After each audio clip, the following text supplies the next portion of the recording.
Olá meninas, Clube Ela no ar e hoje vamos conversar sobre indicação de cirurgia nas pacientes com endometriose.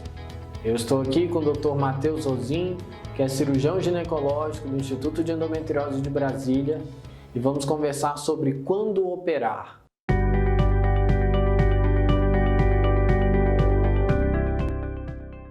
Inúmeras pacientes chegam no consultório de ginecologia com diagnóstico de endometriose há anos, sofrendo muito há anos, muitas vezes demorando 7 a 10 anos para receber o diagnóstico, e quando elas recebem o diagnóstico, muitas depositam a cura e a melhora na qualidade de vida na cirurgia.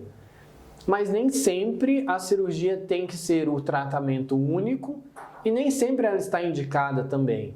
E aí vamos conversar com o Dr. Matheus para discutir quando operar, qual a melhor indicação e inclusive também sobre as indicações de cirurgia robótica para paciente com endometriose.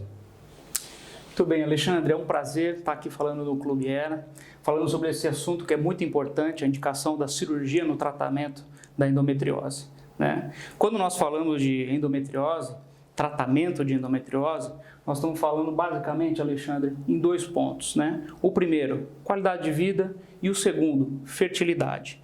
Hoje nós vamos nos ater um pouquinho à qualidade de vida. Como que a cirurgia pode proporcionar uma melhora de qualidade de vida e quando a cirurgia deve ser indicada para as pacientes com a endometriose, né?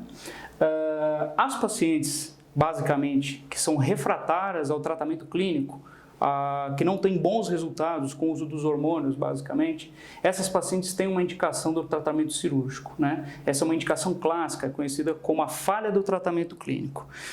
Alexandre, quanto tempo a gente espera para considerar, quanto tempo você espera para considerar a falha do tratamento clínico? Acaba que essa pergunta é o que muitas pacientes chegam para mim, mas o que geralmente eu faço na prática clínica é implementar o tratamento clínico completo. E quando a paciente faz uso da medicação hormonal, analgesia de resgate, alteração na dieta, atividade física, cuidados com sono, e ela consegue fazer isso de uma maneira adequada por 2, 3 meses, eu considero que é um tempo muito bom para a gente avaliar se teve ou não essa falha. Mas a paciente tem que conseguir fazer isso. Se ela não faz por qualquer problema que ela tenha, qualquer dificuldade que ela tenha, mas ela se dispõe a fazer, a gente pode ampliar esse tempo de avaliação.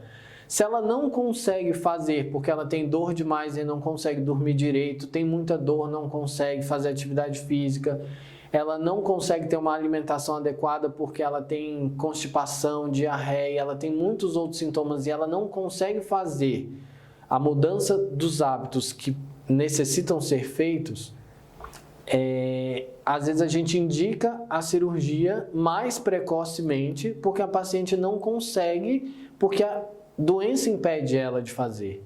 Então, nesse caso, a gente pode inclusive indicar uma cirurgia para paciente que acabou de chegar no consultório. Às vezes as pacientes elas já fazem o acompanhamento clínico com outro médico e na hora de operar o médico fala, olha, infelizmente tem que operar, vou te encaminhar para quem faz a cirurgia. A paciente pode chegar e a gente indicar a cirurgia também no primeira consulta. Perfeito. Eu acho que isso que você colocou, né, a integração dos outros tratamentos junto do tratamento hormonal é extremamente importante. E via de regra, as pacientes acabam não valorizando tanto essa multidisciplinaridade que é envolvida no tratamento da endometriose. Então, a falha do tratamento clínico não é só a má adaptação ao uso do hormônio, mas sim a dificuldade em realizar atividade física, fazer alimentação, ter um bom sono, né? Então, eu acho que antes da gente pensar na cirurgia, nós temos que também avaliar se a paciente está conseguindo realizar todos esses aspectos do tratamento clínico, né? Posto isso, né, e visto então que a paciente não consegue uma melhora com todas essas atitudes, com todas essas mudanças no hábito de vida e a introdução do hormônio, aí sim acredito que a cirurgia está bem indicada. Eu acho que o tratamento cirúrgico ele se faz necessário nesse tipo de paciente. E assim, é uma das indicações, que é a falha no tratamento clínico, que pode ser a persistência da dor, um sangramento de difícil controle, mas tem as outras indicações também. Comprometimento de algum órgão, como lesões na bexiga que levam a sintomas de bexiga hiperativa, lesões na bexiga que invadem a mucosa vesical, lesões que podem comprometer os ureteres e começar a, em termos leigos para as pacientes entenderem, é uma lesão no ureter que obstrui o ureter e aí começa a acumular urina. E essa urina, ao invés de sair do rim, descer pelo ureter e ir para a bexiga, ela começa a se acumular no ureter e volta para o rim, e isso perde a função do rim. Então, uma paciente que tem uma lesão dessas no ureter, indicação de cirurgia. E essa é uma indicação que não dá para postergar muito, não. Tem que ser operar com uma certa urgência. Comprometimento intestinal também, lesões que causam suboclusão intestinal, tem que operar e relativamente rápido também. Mas lesão intestinal não é sinônimo de cirurgia. Então, pacientes com espessamentos na parede do reto, com aderências no reto, não são obrigatoriamente aquelas que tem que operar. E tem aquelas relacionadas à infertilidade também, né? Perfeito. Alexandre, acho que você pontuou muito bem isso, né? É o que a gente chama de lesões estenosantes. Todas aquelas lesões que têm um potencial de causar estenose, tanto no trato urinário quanto no trato gastrointestinal, elas devem sofrer tratamento cirúrgico, né? Porque independente da sintomatologia da paciente ter sintomatologia ou não, isso pode levar à perda da função de alguns órgãos, por exemplo, o rim, ou causar uma suboclusão ou oclusão intestinal com comprometimento mais grave das pacientes, né? Outro órgão que, quando está acometido pela endometriose e tem que ser operado, é o apêndice, né? Sim. O apêndice é um órgão muito importante.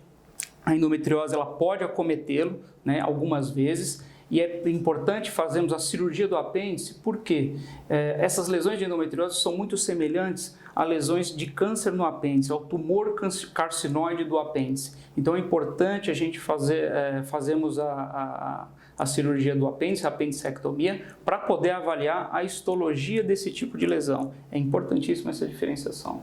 Perfeito. E a outra indicação que eu considero muito importante de cirurgia para as pacientes com endometriose é a infertilidade. E aí a infertilidade pode se apresentar de algumas maneiras, né? Com alterações em ovário, trompas. Você quer falar mais sobre infertilidade e endometriose? Então, a infertilidade é outro aspecto no qual a gente indica também o tratamento cirúrgico. Quando essa paciente ela tem essa infertilidade e já teve falhas no tratamento de fertilidade, isso é uma indicação clássica para a cirurgia de endometriose, né? 2 falhas no tratamento de infertilidade na paciente que tem endometriose, a gente sabe que essa paciente vai se beneficiar com o tratamento cirúrgico.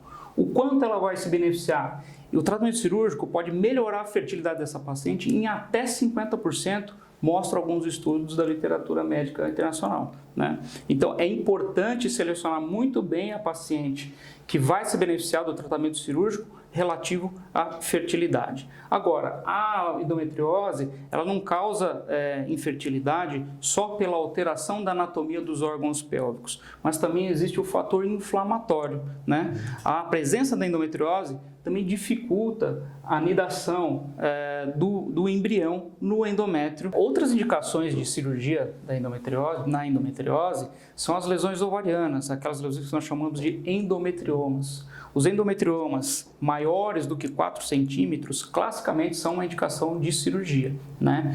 Principalmente para aquelas pacientes que desejam gestar. Porém, temos que ter muito cuidado, porque ao realizar uma cirurgia no ovário, fatalmente, nós vamos provocar uma diminuição na reserva ovariana. Tá? Outro indicativo de cirurgia relativa à fertilidade é o acometimento da endometriose nas tubas uterinas.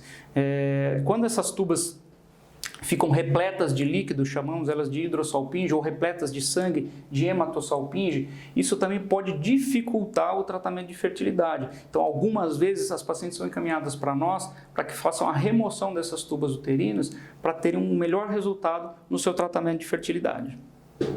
Perfeito, né?